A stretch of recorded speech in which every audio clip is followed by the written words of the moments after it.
Hello दोस्तों, आज हम एक ऐसे मुद्दे पर बात करेंगे जो कि लगातार चर्चा का विषय बना हुआ है।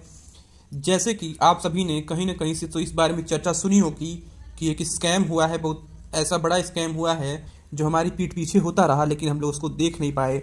और हालांकि शुरुआत में कुछ पार्टीज़ ने, कुछ अदर पार्टीज़ ने जो कि सत्ता में नहीं हैं, उन्होंने इस बारे में चर्चा की थी, लेकिन उनको उस समय मजाक में टाल दिया गया था, जो कि अब जाकर के सामने आया है, वो भी सुप्रीम कोर्ट की बदौलत सामने आया है। और इस स्कैम में ऐसी खूबी है जो कि लगातार होते आ रहे बड़े बड़े स्कैम्स के से भी ऊपर पहुंचा देती है इसको। और ये स्कैम है, जनता के भरोसे के साथ एक स्कैम किया गया है। और इसमें अगर हम लोग देखें तो इलीगल चीज़ को लीगल बना करके उसको विधिवत किया गया स्कैम माना जा रहा है, क्योंकि ये एक खिलवाड़ है भारत के भविष्य के साथ और भारत की जनता के साथ। जनता को अंधेरे में रखकर की गई एक चालबाजी है। ऐसा मैं नहीं कह रहा हूँ, ऐसा कई सारे प्रख्यात यूट्यूबर्स और रवीश कुमार भी कहते हैं। एसबीआई द्वारा जारी किए गए डेटा से इनकी बातों को और प्रमाण मिलता है। आज की वीडियो में हम ये डिस्कस करेंगे कि किस प्रकार से ऐसे परिवर्तन लाए गए, कानूनी रूप से ऐसे परिवर्तन लाए गए जिससे कि पार्टी को फायदा हो सके और जिसकी कानों कान खबर किसी को भी न लग सके।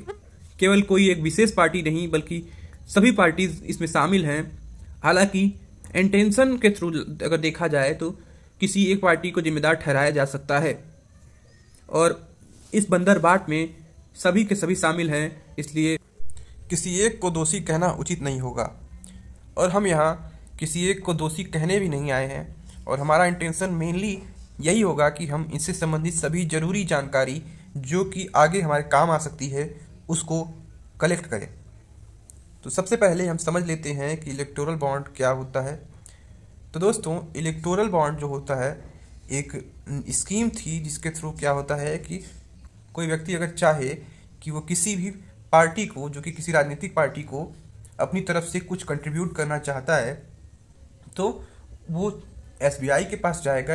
एसबीआई से वो जितना भी दान देना चाहता है उतने रुपए का बॉन्ड खरीद लेगा। उस बॉन्ड पे केवल एक डेट अंकित होगा, बाकी उस पर कुछ और भी चीज़ें मेंशन नहीं होंगी, न किसी का लेने वाले का नाम, न देने वाले का नाम, किसी का भी नाम उस पर नोट नहीं किया गया रहेगा। उस पर बस एक न्यूमेरिक कोड होता है जो कि यूवी रेज में देखा जा सकता है।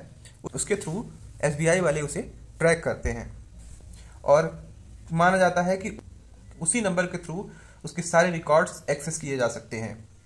और जैसा कि राजनीतिक फंडिंग को पारदर्शी बनाने के लिए इसे शुरू किया गया था, लेकिन इस समय वर्तमान समय में अगर देखा जाए तो इसका दुरुपयोग हो रहा है और इसके थ्रू एक्सटॉर्शन रैकेट चलाया जा रहा है एक तरह से। जैसा कि हम सभी जानते हैं कि भारतीय नागरिक या फिर भारत का कोई निगमित निकाय जो है इस बॉन्ड को खरीद सकता है।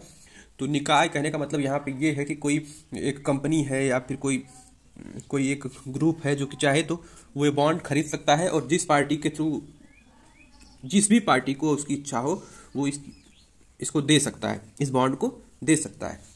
तो असल खेल यह है कि जो भी कंपनी चाहती है कि उसे कोई माइनिंग या कोई बिजनेस के लिए काम मिले सरकारी रूप से, तो वो क्या करती है कि केंद्र में जो सरकार है उसको इलेक्टोरल बॉन्ड खरीद के देती है, और जिसके बदले की उसे दिया जा रहा है कोई माइनिंग प्रोजेक्ट या फिर कैसा भी कोई बड़ा प्रोजेक्ट।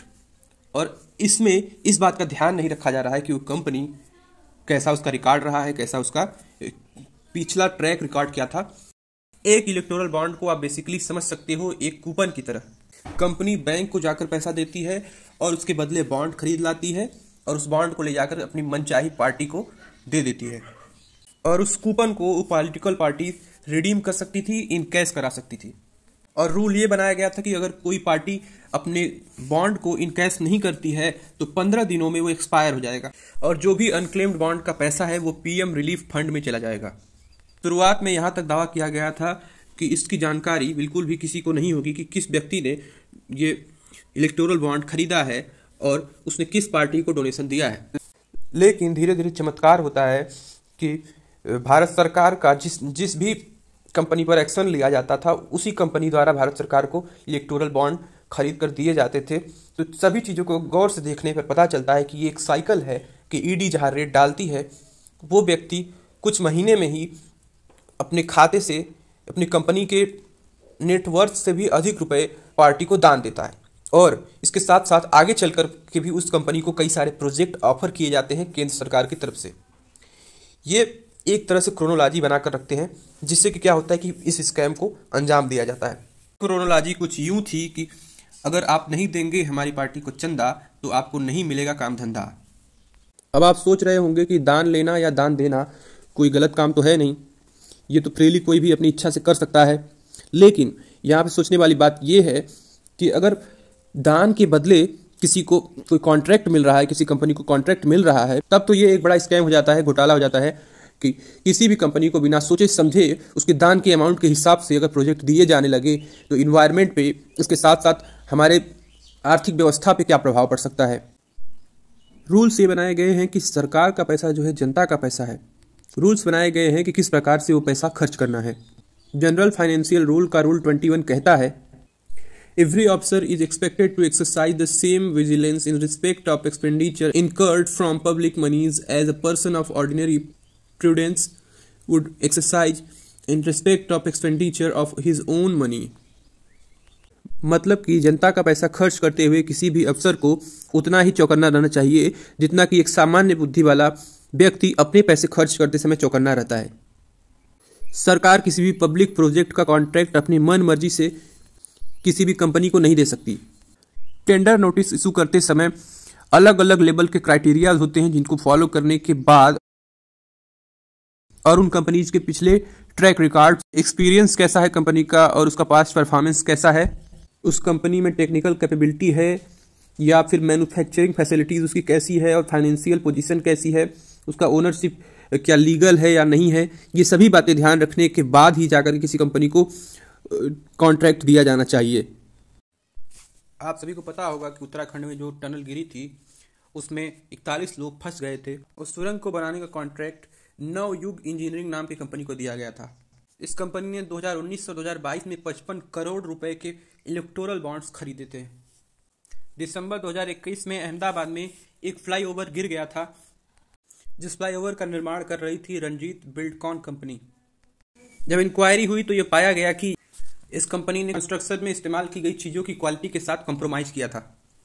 इसके बावजूद भी इस कंपनी को गुजरात में अलग अलग चीज़ों के निर्माण के लिए प्रोजेक्ट दिए गए। Ahmedabad Gandhinagar metro rail project, इसके साथ साथ ऐसे कई और प्रोजेक्ट इसको मिले। और मिले भी तो ऐसे ही नहीं मिले, इसके बदले में उन्होंने कुछ न कुछ तो दिया होगा। तो इलेक्टोरल बॉन्ड के डेटा के अनुसार जनवरी 2023 में और जुलाई 2023 में इस कंपनी ने 7 करोड़ और 2 करोड़ इस तरह से बॉन्ड खरीदे थे। जरा सोचिए, अगर कोई दूसरी पार्टी को कितने रुपए मिले हैं बॉन्ड के रूप में या फिर किस व्यक्ति ने दिए हैं, ये बातें एक्सेस नहीं कर पाती तो किस प्रकार से ईडी का रेट पड़वाती या फिर उसको कोई प्रोजेक्ट ऑफर करती। इस नज़रिए से इसे घोटाला कहना या स्कैम कहना कोई गलत बात नहीं होगी, क्योंकि इलेक्टोरल बॉन्ड के रिलीज डाटा के अनुसार टॉप 30 डोनर्स कंपनियां जो थी उनमें से लगभग 14 कंपनियों पर प्रोब कंपनियों द्वारा रेट डाला गया था, या तो सीबीआई द्वारा या तो ईडी द्वारा, किसी न किसी के द्वारा रेट डाला जा चुका था। इस तरह हम देखते हैं कि ईडी का दुरुपयोग किया जा रहा है और ईडी के माध्यम से कंपनियों को डराया धमकाया जा रहा है ताकि उनसे इलेक्टोरल बॉन्ड के रूप में चंदा वसूला जा सके। यूं तो लोग कहते हैं कि भारत में डेमोक्रेसी है, लेकिन यहाँ पर डेमोक्रेसी की हत्या की जा रही है। अगर आप अपने विवेक का इस्तेमाल करके निष्पक्ष रूप से चीज़ों को देखेंगे तो आप समझ पाएंगे किस तरह से एक बहुमत वाली पार्टी पूरे भारत पर कब्जा करना चाहती है। न केवल कार्यपालिका में बल्कि न्यायपालिका तक भी इनका दायरा बढ़ चुका है, क्योंकि अगर आप देखें तो जितने भी याचिका दायर किए गए इनके खिलाफ, उन सभी याचिका की सुनवाई को टाल दिया गया हाई कोर्ट में। और इस तरह से आप इनका एक तरह से डोमिनेंस देख सकते हैं। इनके विपक्ष की पार्टी का मेंबर तब तक चैन से ज़िंदगी नहीं जी सकता है जब तक कि इनके पार्टी में वो शामिल न हो जाए। ओम प्रकाश राजभर को तो आपने देखा ही होगा, जो कि खुलेआम बीजेपी का विरोध करते थे, लेकिन अब ऐसा समय आ गया कि उन्होंने अपनी पार्टी छोड़ करके भाजपा ज्वाइन हो गए। उसके बाद से उन्हें ईडी या फिर कोई भी चीज़ें परेशान करना बंद कर दी। और आप देखेंगे कि बड़ी पार्टी जो है, बहुमत वाली पार्टी है, उसमें जितने भी मेंबर हैं वो कितने करप्ट हैं या नहीं करप्ट हैं, इससे कोई मतलब नहीं है। ईडी कभी भी उन पर रेड नहीं डालती है। और मेन मुद्दा ये है कि पब्लिक को मेन जो फैक्ट्स हैं उनसे दूर हटाया जा रहा है।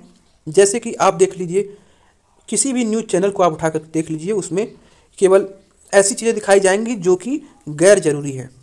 जैसे कि लद्दाख में अनशन पे बैठे हुए व्यक्ति के बारे में कभी भी कुछ भी नहीं दिखाया गया मीडिया पे।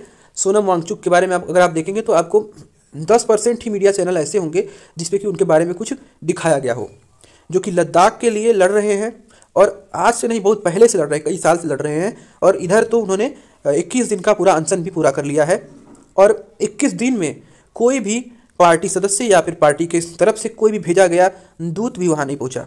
-15 डिग्री सेल्सियस के तापमान में बैठकर के वो व्यक्ति इतने दिनों तक अनशन करने के बाद अगले चरण की तैयारी में है। लेकिन अभी भी लद्दाख में जो आर्टिकल 6 लागू करने का वादा किया गया था, अभी भी वो पूरा नहीं किया गया। और आप न्यूज़ चैनल उठा करके देख लीजिए, उसमें कहीं भी सोनम वांगचुक का नाम नहीं आएगा, जिसने कि गांधी जी का भी रिकॉर्ड जो था 21 दिन का अनशन करने का, उसके बराबर उसने भी रिकॉर्ड बना दिया।